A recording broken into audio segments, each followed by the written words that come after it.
Mwibanga rikomeye cyane ku gicamunsi cyo ku munsi w'ejo, aho hari mu ijoro habaye akanama kitwa public meeting cyangwa se small meeting. Aka kanama kaba hagati y'abantu babiri cyangwa se barenze babiri ariko batageze ku bantu nibura 50. Aka kanama kaba kagamije gukemura ikintu cyangwa se kwiga ku kintu runaka. Aka kanama gatumirwa n'umuntu umwe, gakunda gutumirwa n'abayobozi cyane bakuru. Kandi aka kanama icy'ingenzi ugomba kumenya ko nuko nta gikoresho na kimwe cy'amashusho kiba cyemewe kuba cyahagera. Yaba ari kamera, yaba ari ibifata amajwi, yaba ifata amashusho, byose ntiba byemewe, ndetse n'amafoto yemewe. Aka kanama kabaye kuri iri joro ryakeye ubwo umukuru w'igihugu President Paul Kagame yatumiye umutoza w'igihugu Frank Torsten. Uyu mutoza w'igihugu cyangwa w'ikipe y'igihugu akaba yaratumijweho kubera ibyo abaturage babashe kuba bakandikira umuyobozi w'igihugu. Ibi byabasha kuba byatangaza abantu benshi ubwo aka kanama kabaye, gusa kababwishwa ibintu byabasha kuba byabimenya n'ibinyamakuru bimwe na bimwe byabimenya ariko byanga kubyandika kubera ko bitaba byemewe, ariko twe tugomba kwibagezaho. Nyamara nk'uko mwabidutumye n'abantu benshi bakabyandika ku binyamakuru bigiye bitandukanye, batuma abanyamakuru, batuma abayobozi bavuga ngo President Paul Kagame dukemura iki kibazo. Ibi byatangiye ubwo ikipe y'u Rwanda yatsindwaga n'igihugu cya Djibouti igitego kimwe ku busa. Reka twigarukire muri line-up y'abakinnyi uyu mutoza yari yashizemo. Yarashizemo umuzamu, yari yashizemo Niyongira Patience. Kuri gatatu ashiramo bita Claude Niyomugabo. Hagati ashiramo bita Dushimimana Olivier.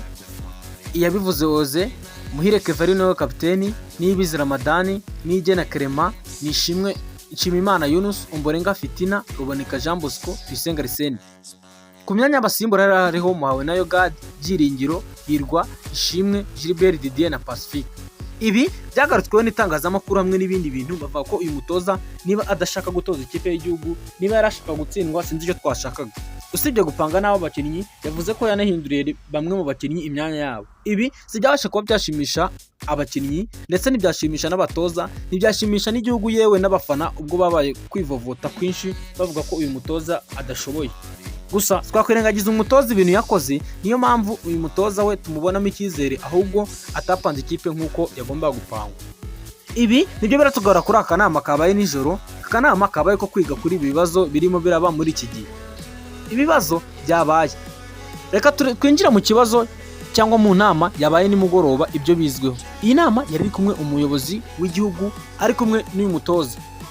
Gusa uyu mutoza ntiyari yaje wenyine, yaje yitwaje kapiteni we. Ibi ni inama yabaye mu gihe gito, imara iminota 45. Gusa yiga ku bibazo bibiri.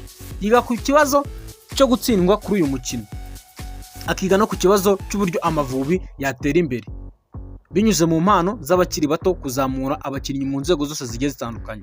Ibi ntabwo byavuzweho na rumwe n'itangazamakuru, kuko itangazamakuru ntiryemewe kwandika ibi bintu kubera ko iyi ni inama iba yabaye rwihishwa.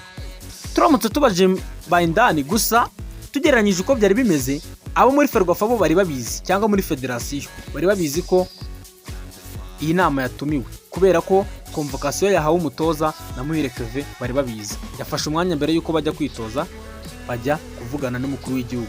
Yabahaye message zigira iti bagomba kwitwara neza imbere y'abanyarwanda kuri uyu munsi mu mukino bafitanye na Djibouti. Ikindi bagomba gushaka uburyo bigurira icyizere cy'abafana kandi bagatsinda bakonvince. Bivuze ngo bagatsinda bakinnye neza, usibye gutsinda ngo kuri penalty ku biki. Ibyo nibyo badashaka.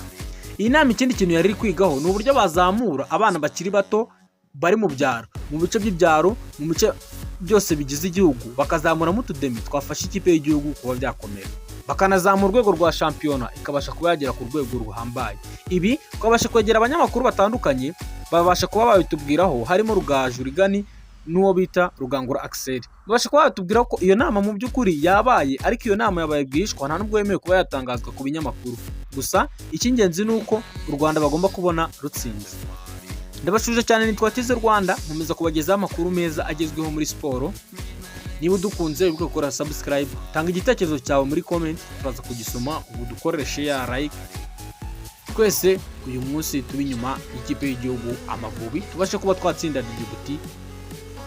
Wibuka ko Djibouti iri ku mwanya w'192, u Rwanda kubara ku mwanya w'160 na kangahe. Turabakunda cyane, mukomeze mukore subscribe.